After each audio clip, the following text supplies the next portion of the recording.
Welcome back to Silent Sales Machine Radio. We are your co-hosts. I'm Brian. And I'm Robin Joy. And this is Coach's Corner. Hey, everybody. How's it going today? Well, I'm doing well, thanks. Yeah? You were telling me about a coaching session that you had this week. Yeah. That it was really something that you wanted to share with everybody.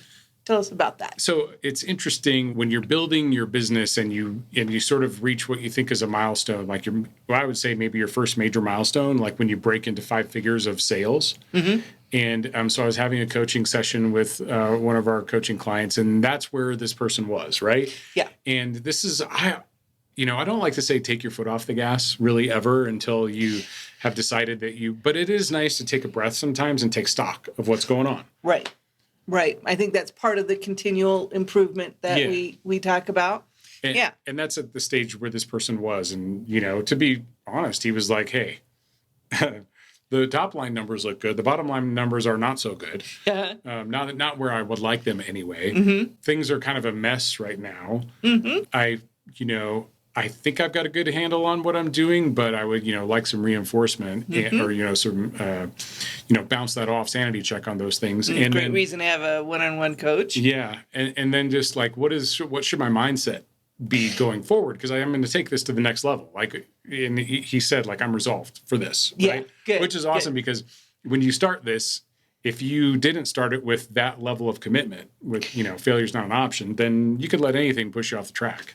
Right. That's true. And we see people who get more and more resolved as they go, and it's proves to them that it's going to work.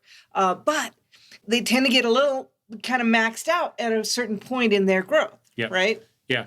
I'm not sure this person was totally maxed yet, but I think we see this a lot in the business where you hit a ceiling. Yeah. Right. There's only so much one person can do. Right. You are working the systems, right? Mm-hmm. Maybe you are working the 7 core competencies, and you're making sure you get these things done every week, right? And you're doing them all. You may be solo in the business, right? Yeah. And your natural instinct is to think, well, if I've gotten to $12,000, $15,000 a month and I want to double it, then I need to double my efforts. Yeah. Right? It kind of makes sense. And there is something to that, but I would say maybe not double your efforts, but double your output, which could mean better systems that are more efficient, that give you more output on the same effort level. I think our goal when we're going through this process with clients is get all the things that you have to do sort of in a routine, right? Because it's not until you find your rhythm that you're really going to be able to determine what things need improvement. And that's not going to happen for the first few weeks. You're not going to find your rhythm. You're not even getting any feedback during that quiet period is what you talk about, right? Yeah, that's right. So don't expect that to be right away. When you're getting your rhythm, it's going to take a little bit of time. So give yourself some grace there. And what happens is you maybe reach this point where you're like, okay, I'm doing all the things. It sort of reminds me of the very first time I figured out how to play a drum set. Okay. When I was like, okay, this is the kick drum and this is the snare and this is the cymbal and the left foot is the hi-hat and all these things. And I remember thinking when I sat down, there is no way I'm ever going to be able to do all these things at the same time. Well, I've seen you do it, so I guess you figured it out. and just maybe the same way I would think I would never be able to play the piano like that, right? You do. But then all of a sudden, it's almost like when you're riding a bike and you're going along and you're like, oh my gosh, I'm balancing. Right. I could take my hands off and it's still, Well, I mean, that's a little risky for an early bike rider, but that's what we did when we were kids, though, right? Well, same like with playing the drums. I was like, okay, there's this piece and that piece, and then you put it all together, and all of a sudden you catch yourself doing it. At least for me, I caught myself doing it. Like, oh my gosh, I'm doing it. I can actually do this, right? And that's sort of, I think, what it feels like when you reach that $10,000, $15,000, $20,000 a month. You're like, oh, I found a rhythm. I can do this. And sometimes, it stops and it gets broken up and you got to start over. And not the whole business, but you got to go back and retool some things. And sure. Okay, yeah, all the time. And just as long as we're on the drum analogy, sometimes you got to change the beat too, right? Sometimes it gets a little monotonous. It's like boom, tsh, boom, tsh, boom. Tsh. And your parents are like, change it up, dude. Change it up. Knock that crap off. Right. Turn that stuff down. right? Or however your parents might say that. Yeah. Well, like the same is true, I think, or you can draw parallels anyway in the business where you are going through that process. You're trying to figure out. And then as a result, when you first start getting it down, it's a little messy. It's not clean. It's not tight. No. Right? It's a little sloppy. Yeah. And that's okay. That's normal. That's okay. absolutely normal. That's actually intended. Right? Yeah. We want to do that on purpose, because if it's not, you're not pushing hard enough. Well, and it may sound like amazing, John Bonham type music to you. Who knows, right? You're like, oh, I am rocking it, right? and somebody else may, an experienced drummer may come along and say, you could tighten this up. This could be 10x better if you do these couple of things, right? Mm-hmm. That's the benefit of having a coach or a mentor in the business, is where, they can see you're doing great. Let me give you a little adjustment here and there. And, now we're off. Let's do that for a while and see what we can do next. Yeah. So I love it. It just got me thinking for this particular client about the change in mindset from growth, right? We all need to grow, and scaling. Mm-hmm. And scaling is where you want to 10x things. I mean, growth is like going to be your incremental improvements, which is great. We all have to go through that. It helps you refine your processes and all that. The scaling, though, is kind of where the conversation that I had with him, were in the direction that it went. And that's kind of what I want to cover today. Okay. Well, let's talk about it. Yeah. Okay. Well, it can't be one-sided. You have to participate too.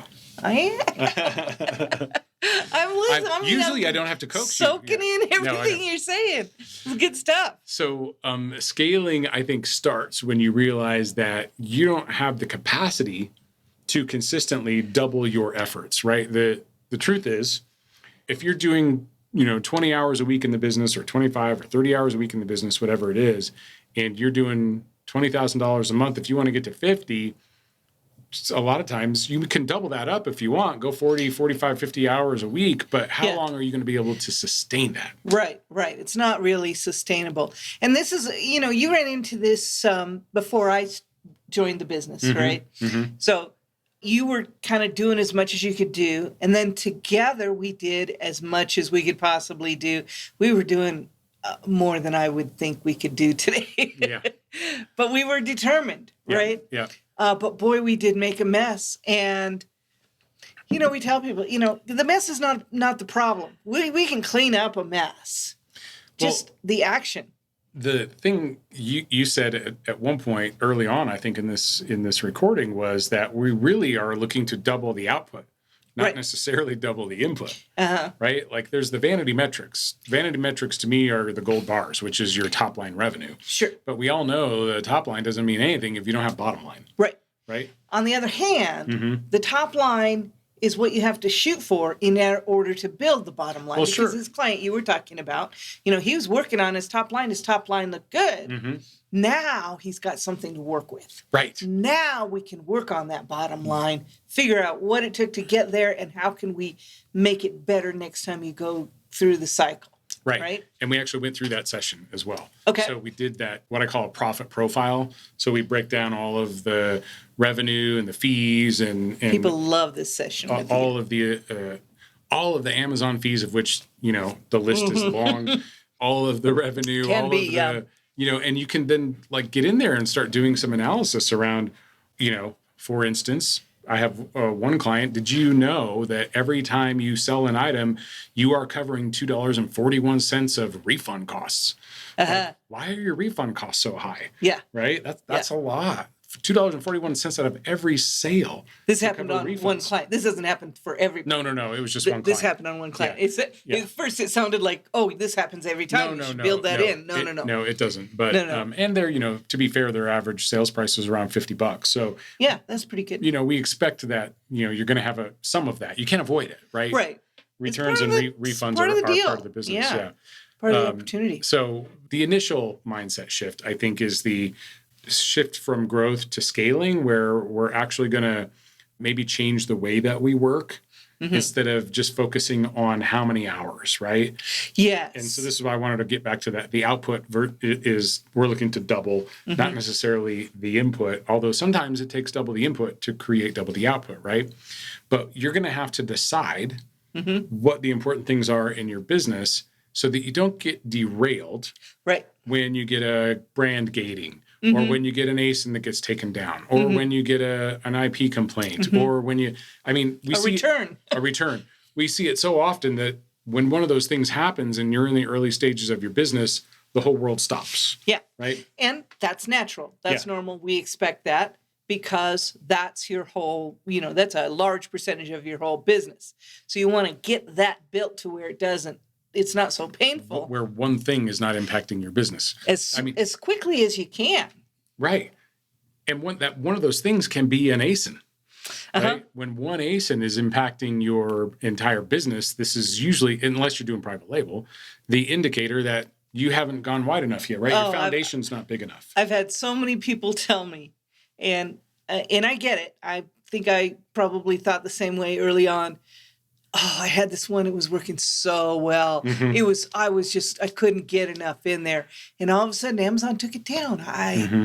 I don't know why or what happened. And I've spent, several hours trying to figure out what I can do to make it go back up.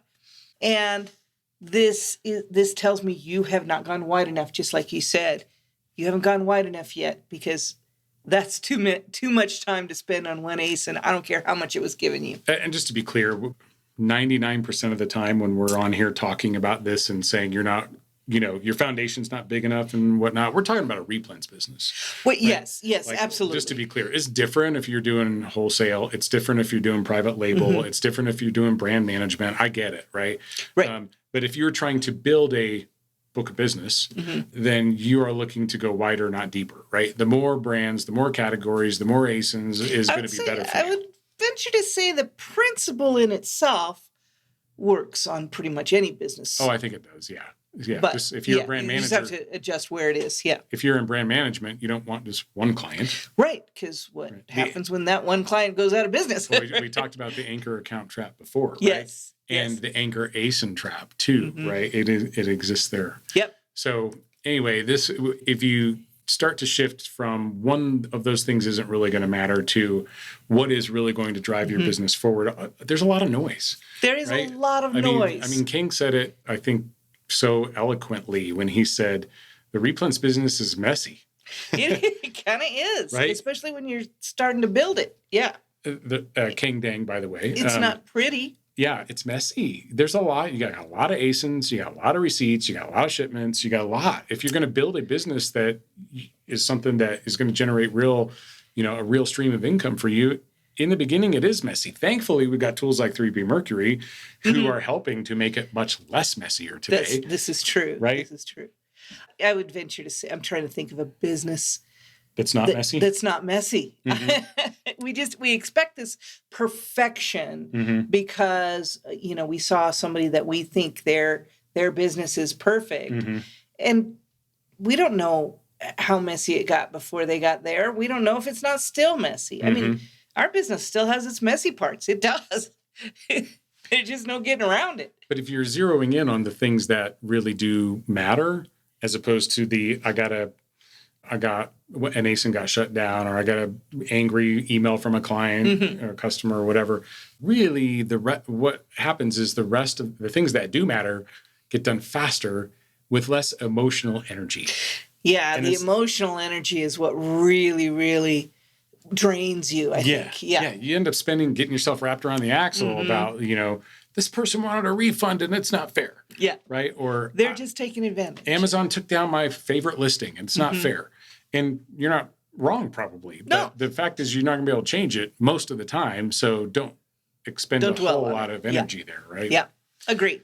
So the other thing that happens is when you start, eventually you're going to reach a point where the growth makes your individual ASINs not matter. Right. Right. Then you can start looking at it as a book of business, which is an entity with average sales prices, average costs, average expenses, average inbound shipping.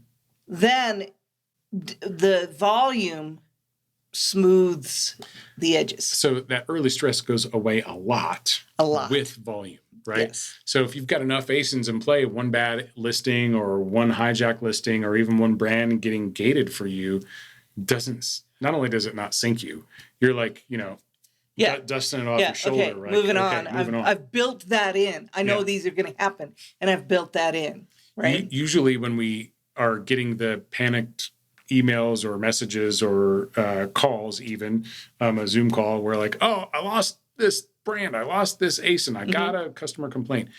Pretty easy to tell you're like $1,000 to $8,000 a month, probably somewhere in that range. Yeah. Because, I mean, I know exactly how it feels. We've all been there. Yeah. You think, oh, I'm just getting started, and all of a sudden someone's taking me out at the knees. Yeah. Right? Yeah. Or something. And it does feel like that. But if you, especially if you have a coach, you can get the realistic impact of that, pull the emotion out of it, and understand what you need to be concerned about and what you can do if there is anything to be prepared for that. If not, change it for the future. I think one of the early mindset shifts that I see most people go through, and it's one that we really try to drive home, is the think in terms of portfolios, not products. Right. And so we even, I'm going to say, we didn't coin the term, but we use it a lot. Book of business, right? Book of business. Your book of business. Yeah. So meaning all your ASINs put together. That's why you're able to smooth it more, like we were just talking about.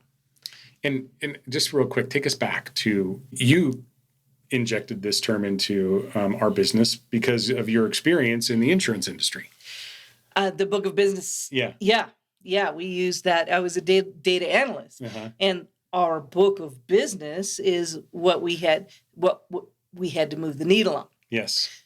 One particular customer didn't move the needle. The book of business had to move, which required any change that we made had to affect a large number of customers or policies in this case. But yeah. And so then we just applied that to the ASINs in our business. Our book of business is this profitable. Our book of business has this much margin. Our book of business is this difficult or efficient. And that made it a lot easier for us to be able to see the impact of one ASIN does not make a big difference in our book of business. And that's what we're concerned. That's what pays us. That one ASIN doesn't pay us. The book, the accumulation of all those ASINs, that's what pays us. Which is why we think, 100 replenishable ASINs can be a magic number, because with 100, you get to use the law of large numbers. And when we start doing averages on your business, it's much more meaningful to do an average on your business when you have 100 or more versus when you have 6. Right. And so in that book of business analogy, if you have, the more ASINs you have, the wider you go, the more impact it has to make a small change. That's where I was going next. So you're reading my mind. Okay. So when we do this profit profile with coaching clients and we take a look at their business and we break down the averages, what's your average inbound transportation per unit? What's your average refund cost per unit? What's your average, inbound shipping? I already covered that one. Your average referral fee, your average placement fee, your refunds, all the averages, your average, what are you paying in pay-per-click? If you're running advertising, what are you paying for? And then there's a big bucket of miscellaneous fees that usually aren't large enough to fit into any specific category, but what is your average prep fee? All these things when you run these averages and then you go, okay, every time I make a sale, on average, I'm generating X amount in revenue. And out of that come all of these fees, right, on the average. And then you get to the bottom line, which is your gross profit line. You say, on average, I'll just use an example. On average, every time I make a sale, I'm generating $30 in revenue and I'm generating $5 in gross profit. Okay. That's usually not bad. How that works. Not at all. If I got like 100 of those, I'm happy. It's a good model if your buy cost is in that $12 to $15 range and you're making $5 back on that. That's pretty good, right? Right. And I'm doing that 3 or 4 times a month. Where I was going with this is if we can impact any one of those individual categories or sections, even incrementally, that it has more of an exponential or 10x impact on your overall business. Right. The wider your business, the bigger impact on the book of business. Right. To make one small change. We just make one small change. Okay. If we can, let's say, impact your inbound transportation by an average of 10 cents per unit. Well, if you're selling 1,000 units a month, there's $100, right? Right. And these kinds of things are what we do, but you have to reach a certain point before that's you really don't do useful. this session with people who have, they've just got 10 or 20 ASINs that haven't proven themselves over time. Book of business is the best time to do it. Once you've got a book of business. Yeah. Here's the other thing that happens. People they'll go through this exercise, they'll reach $10,000, $15,000, $20,000 a month, sort of take a pause to take stock. I don't mean long of a pause. I mean like a couple of days. Yeah. Just like you're not stopping your business to do this, right? Back. Yeah. And you go, oh, it's not as good as I thought it was going to be. And let's be honest with ourselves on two fronts, maybe more. Okay. Right. The first front is that, of course, it's not as good because you are only 3 to 6 months in. You've still got a lot of things that are selling that were not good decisions on your part, right? Yeah. And so, they might have been good decisions. They just didn't give you the results you wanted. There's that too. I mean, there's the ones that you're like, oh, I would never buy that one again. Not because I got burned, but because of what I know now. I know now. Yeah. Right? And then there's the ones that I would still make that same purchase. And sometimes it's going to work and sometimes it's not. Right. Okay. Sure. And then the other thing is it's compromising your number. Okay. Yeah. So when you are looking to get out of those things that didn't work that well for you, and recover as much capital as you can. And it's almost always more beneficial to just sell it than it is to recall it. Almost always. Then that is impacting your numbers too. And so if you can find a way to sort of carve those out of your analysis and don't let it influence what, the good ones that you've been sending in since you've learned some lessons, then that can help your number look much better. Yeah. So we tend to have this 30-day rolling thing. And what happened 30 days ago is very impactful for the number we're looking at today. So if we can see where those breaks are, where those changes happen, and see if there was improvement since then we can predict that 30 days from now, we should be seeing even better numbers. That's right. When we're going through that exercise, just as a by the by, we don't try and change too many things at one time. Oh, that's another principle as well, because you don't know which one made an impact. Yeah. And if we do, if we are changing more than one thing at a time, it's, micro changes so that you don't want to have one thing affect something else that you have to go fix then. Well, there are, let's be honest, unintended consequences sometimes of doing even with the best of intentions, right? Absolutely, but you want to know where that came from. If you change 10 things, you don't know which one caused a problem necessarily. Exactly. Yeah. Well, anyway, when you start thinking in portfolios instead of products, then you get a completely different perspective, I think. Okay. So let's talk about the first real scale point. Okay. And this is the one that you foreshadowed earlier about when you came and joined the business. Most people can hustle their way to like $10,000, $15,000, $20,000 a month in sales as a solo Which seller, you did, yeah. Which I had done at that point, right? Just to 10 at that point. I was only at 10. Okay. But the first real scale point is when you stop doing everything yourself. Okay, so when you bring on a partner or when you start to outsource tasks, suddenly, this is probably most meaningful when you bring in a partner. 1 + 1 isn't 3 or 2. 1 + 1 is 10. And we experienced this very real, where it was one was like $10,000 a month, maybe 12 at that time. 2 took us to 70. It was way different. Actually, it was 2 plus a little bit of outsourcing that took us to 70. Right. But, a very little bit compared to today. Yeah. Yeah. But just being able to not have to do everything yourself. Yeah. Actually, it was add 1. It was 10 to 50. Add 1 plus is what took it to, to 70. So these are the things, right? When you can start adding other resources to your business where you're not the solopreneur. Right. Exactly. I mean, you can still be a solopreneur, but you'll need help. You've got your supported solopreneur. Yeah. So your second scale point. Yes. We know what this is, right? This is usually systems. Cash is king. Yeah, capital. Capital and systems are your and two. Systems, I would say systems are more important than cash. If you have good systems, it takes less and less cash. That's right. How many times have we heard on the podcast? Well, real quick, let me just back up before I go there. I was thinking about our very first podcast, and I said that exact same thing. When Robin came and joined me, it wasn't like 1 + 1 is 3. 1 + 1 is 10. And that I didn't even really know what I was saying at that point, other than I knew that we had exploded our business just by adding someone, and we were on the same page, right? Being on the same page. And because I'm so much smarter well, I know you are, more yes. efficient. And you were able to put 8 to 10 hours a day to it. Oh, yeah, there's that. Yeah. And I was putting, 3 hours a day, 2 to 3 hours a day. That's true. So that was a big, factor as well. I was motivated. I did not want to have to go back to work. Yeah. Okay, sorry. To a job. I had to work. But I actually did digress, literally digress there, because the second scale point is what I wanted to talk about, and I took myself off track, which is capital and systems. Yes. And what I was going to say is we hear this on the podcast all the time. Yes. The people say, I have way more ASINs now than money, right? In the early days, it's the other way. I got way more money than ASINs. Yep. And eventually you cross this line where I can find an ASIN anytime that I want. I don't have enough money to buy it all. Yep. It happens all the time. We're in that boat all the time. All the time. So those governors, money, ASINs, and time diminish as you build your book of business. Yeah, they become less of a governor. Less of a governor, yes. Or more. It can be more until you kind of reach a choke point, right? And then when you start, I had reached a choke point myself, and then the first scale point, right, and second scale point, capital and systems here. So once you've gotten to that $50,000 to $75,000, then it really, and the same thing happened for us. It was capital. It was a capital problem. Absolutely. And so we were like, okay, where do we get more money?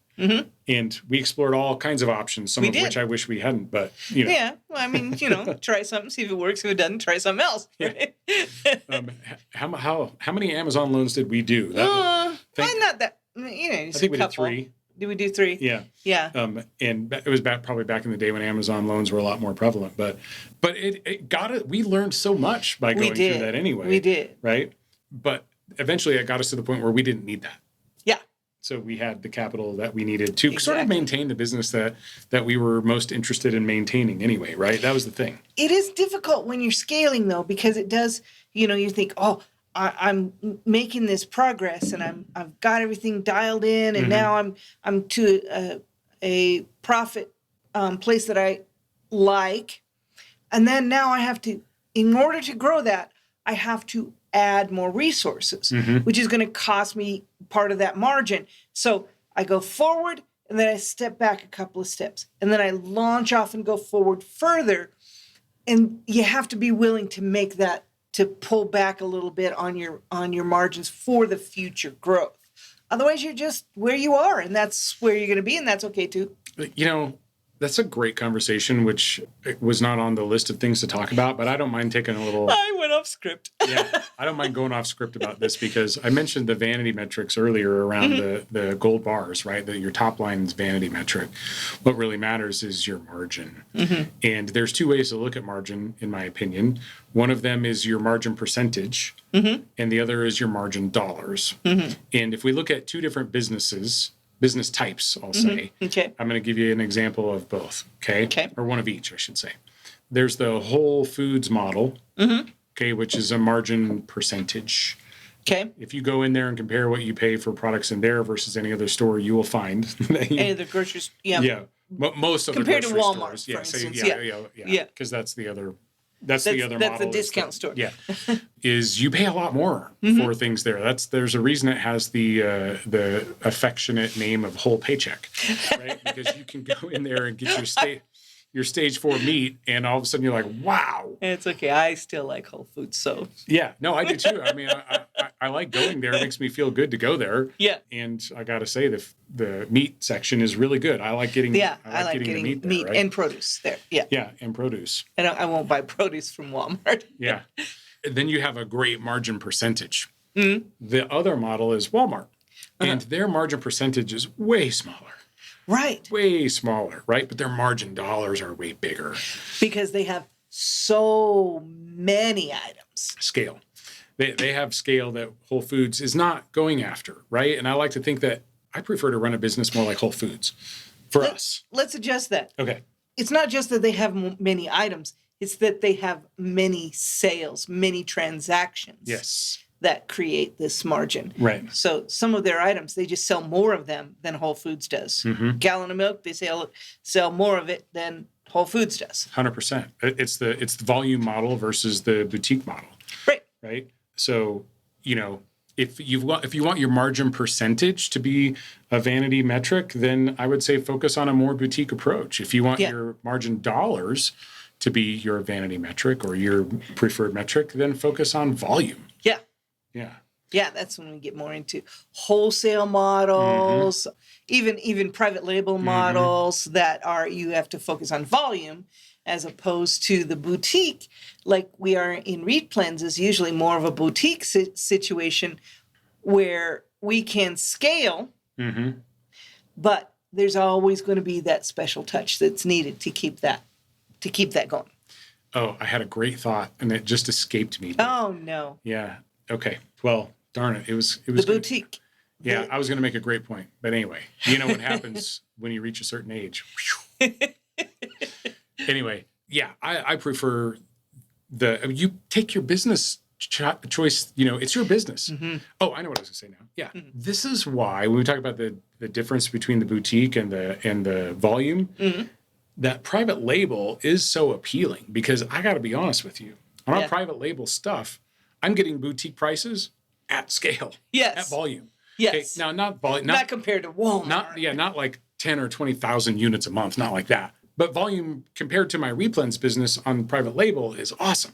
Right. Okay. And I can control my supply, right? And my demand to a large degree too. But there's a reason we keep that replens business going, is because it throws off cash to help us improve our private label, and because it helps if it's a one-stop shop. That private label is one item. If something happens to it, I need some balance. So that's why more streams of different strategies, different categories, different brands, different ASINs, all of that diversity helps. And as much as I love private label, for most people, I love it after you understand how the business works. Absolutely. Which is why we usually start people in replens, because it's easier. It's really easy to get yourself in trouble if you start there. It creates cash flow, and the system like the back of your hand. So when you go to launch a private label, now launching a product is a little bit different than replens, but you have the rest of the logistics solved for. Right. You really have a much better way of predicting what's going to happen. Yeah. So, all right. Well, let me ask you one question here, Robin. Even at this scale, at this stage, is your business pretty? No. There are pretty parts. There are parts that I really like, but there are pretty messy parts too. There are still pretty messy parts. Yeah.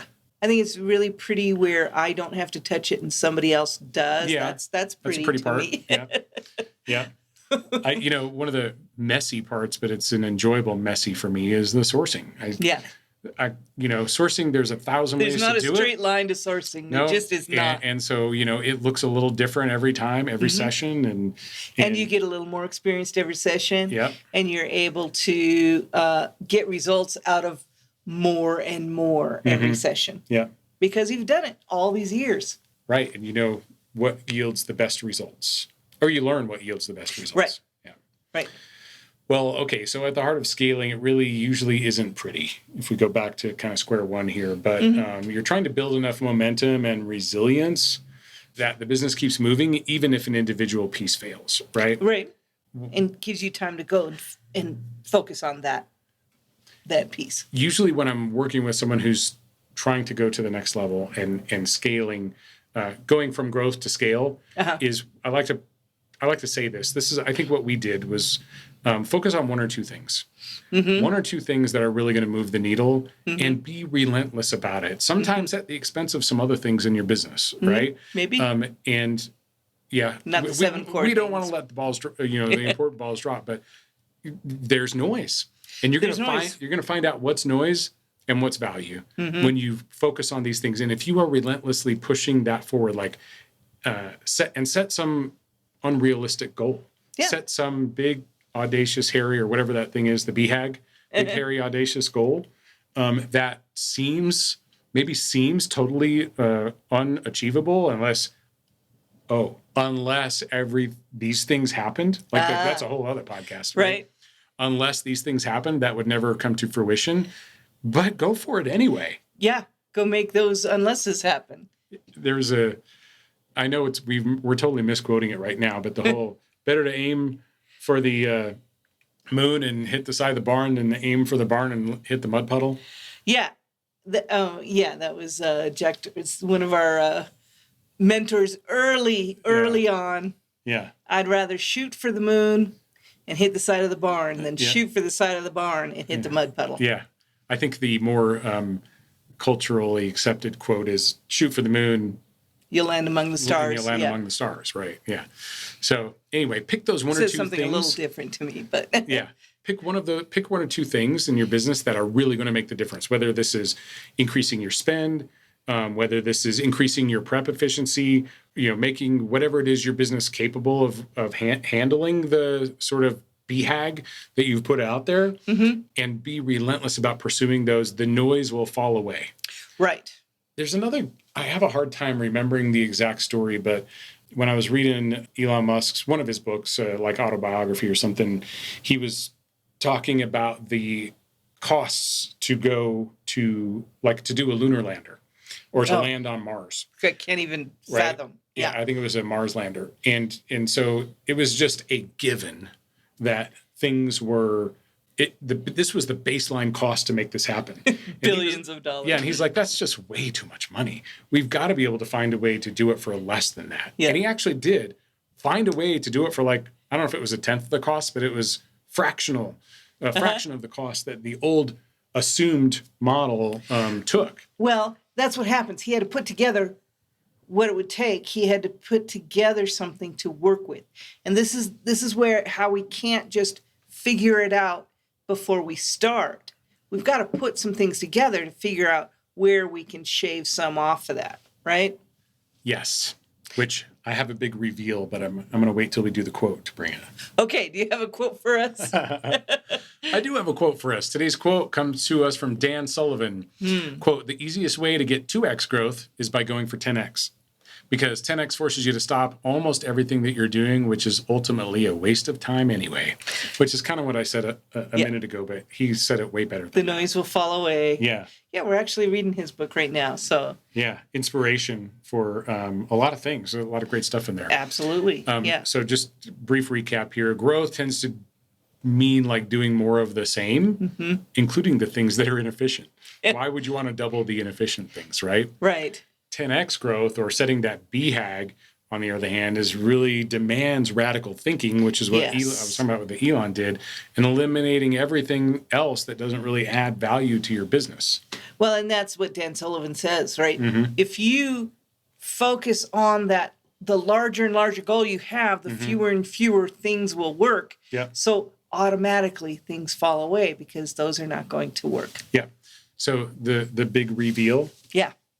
I'm waiting. It's been said multiple ways, but just to give you an idea of the mindset shift that probably needs to happen for a 10x growth is if I said to you, Robin, I need you to go from here to a mile down the road, 1 mile, and I need you to do that in 10 minutes. Okay. You could probably walk it. I could. Okay. Yeah. Now, if I said, now I need you to go there in 8 minutes, you'd probably pick up your pace and you'd probably get it done in 8 minutes. If I said, I need you to get there in 4 minutes, I mean, it's be possible. Looking for the bicycle or scooter. Okay. Yeah. But it would be possible to do humans are capable of running a 4-minute mile. Right. Well, not this human, but humans, yes. Yeah. Okay. A human has many humans have broken the 4-minute mile. So it's possible. But the reality is you're probably not going to do it in 4 minutes even running, right? Right. So what did you do? You switched it up and you said, I need a bike. It's no longer about your feet. Right. Now it's about the vehicle. Now it's about the vehicle. And I was going to say, now I need you to get a mile down the road in 1 minute. What are you going to do then? Right? You're going to find a car. Yeah. Completely different vehicle still. Right? So when you're thinking about the 10X, it's about a different vehicle. It's not about getting better, running faster. Right. That's absolutely true. That's very good.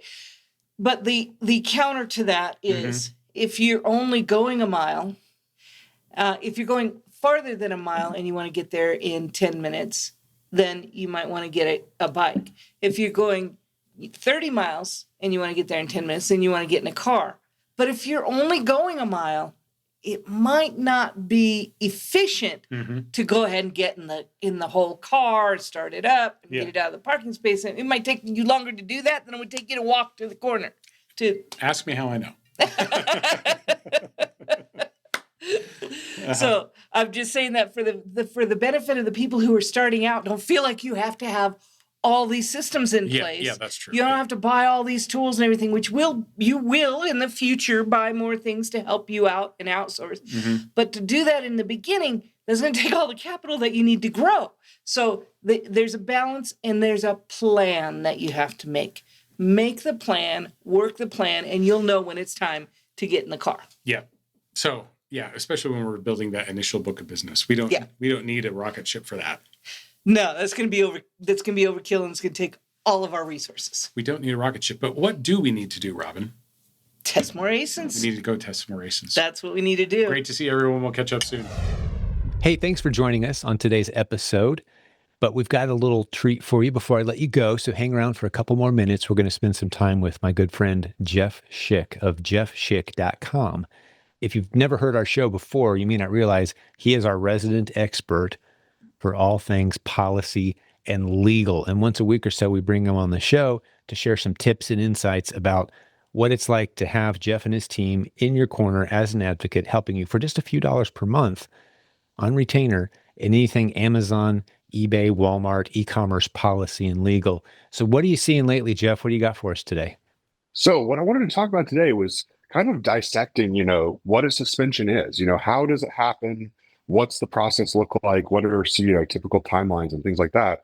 Just because there's so many horror stories that people have read that I think a lot of people sometimes don't realize what a suspension actually is. So I just want to kind of talk it through so that people have more of an understanding of what's really happening when they receive that email from Amazon saying, your account is under review, or from Walmart saying the same thing. Makes sense. Yeah. So I didn't realize there was typical. So talk me through that. Yeah. So, I'd say so. Here, the interesting thing is usually suspensions on Amazon or Walmart start off with what we call a notice period. Mainly that's because states like California have passed e-commerce sellers' bill of rights that require these marketplaces to give adequate notice before terminating accounts. So, except in cases of fraud or other, serious abuse. And so what that means is that, you're usually given a period of time. It could be 72 hours, which is, people will see the quote unquote 72-hour notice. That's the bare minimum required by California law. It could also be 7 days or 14 days. And sometimes the notice period is not defined. It'll say, hey, we're reviewing your account because we have concerns about X, Y, Z. And we'll let you know when our review is complete. But either way, no matter how it goes, it always starts with an email from Amazon saying, or Walmart saying, this is what we're concerned about. And it'll tell you your next steps. And so it's extremely important to read those next steps, but do not immediately take action. So many times sellers will receive the email and I've seen it time and time again, where sellers will receive this email, for instance, we use Amazon just to stick with it because it's easier. They'll receive an email from Amazon saying your account is under review. You've got 72 hours. How may I, usually it'll say, how can I help speed up this review process? And then it'll say, submit a case through your account health dashboard, or send an email to this specific email address. And that can help with your review process. Well, what happens is I've seen it before. Unfortunately, sellers will get that email. They don't know who to call. They don't call us, and then they just go and they email it right away. I've seen emails such as, for instance, can you please tell me what I did wrong?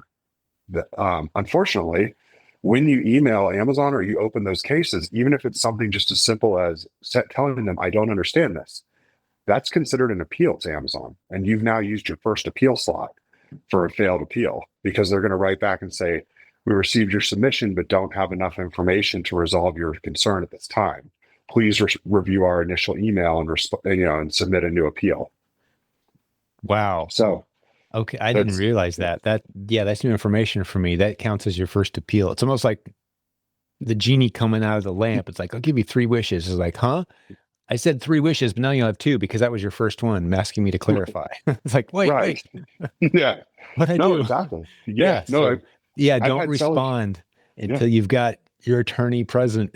You're right. I love it. Because what you say can be used against you. So I had one seller one time write back to the email and say, you know, I don't understand this. What does this mean? And they literally, get a response back later. You received your appeal and cannot accept it, because it doesn't meet the criteria. Please, and that was considered a failed first appeal. Wow. And it makes it harder because the reps that receive the follow-up appeals will see that you've already been denied once, twice, 3 times, however many times you send those, to be honest, pointless emails. Right. Or even like emails I've had sellers say, like they were asked for, a bunch of documentation for brands that they sold. And they write back and say, I'm working on getting this all together, so you should have it by the end of the weekend. Ooh. Again, we can't accept your appeal. You haven't, you didn't. And then the problem is now on Monday, when they submit all those documents, the person's going to look and see that on Friday, Sarah rejected the appeal.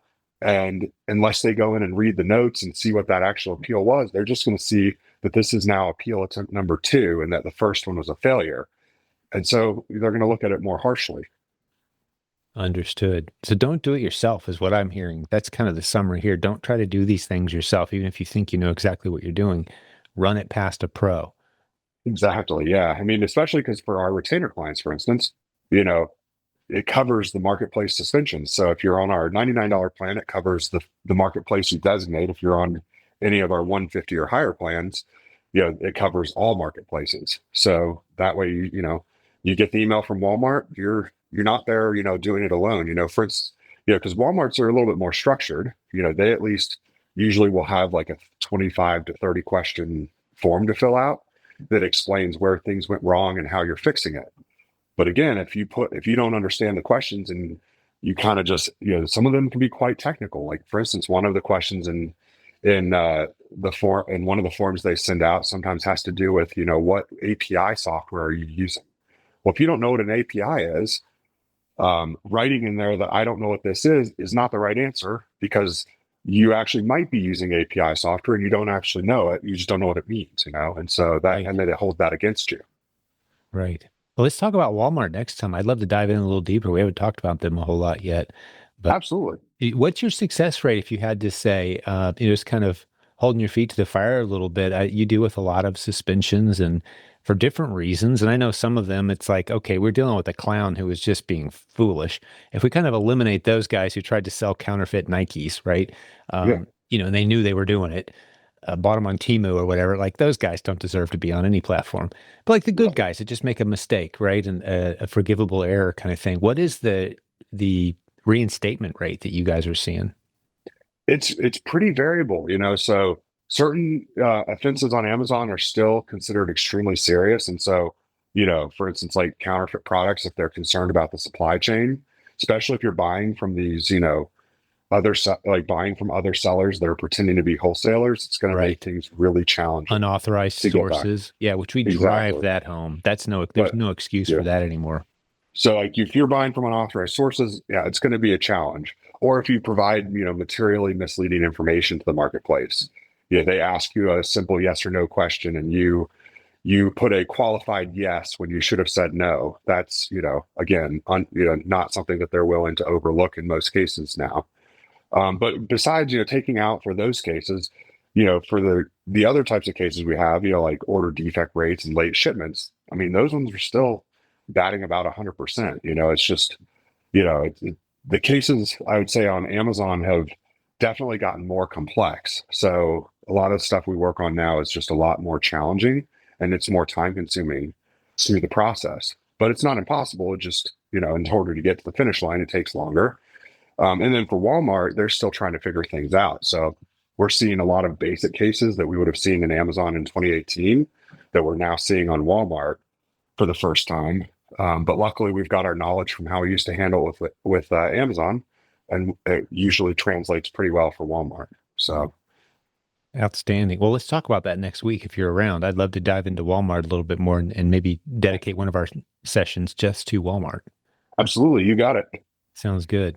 Well, for those of you who don't know Jeff and his team, go to jeffschick.com for a few dollars per month, put them on retainer, and then you can run all your legal policy questions past them. And if the worst happens, you've got an advocate in your corner that can help you get back it up in action quickly.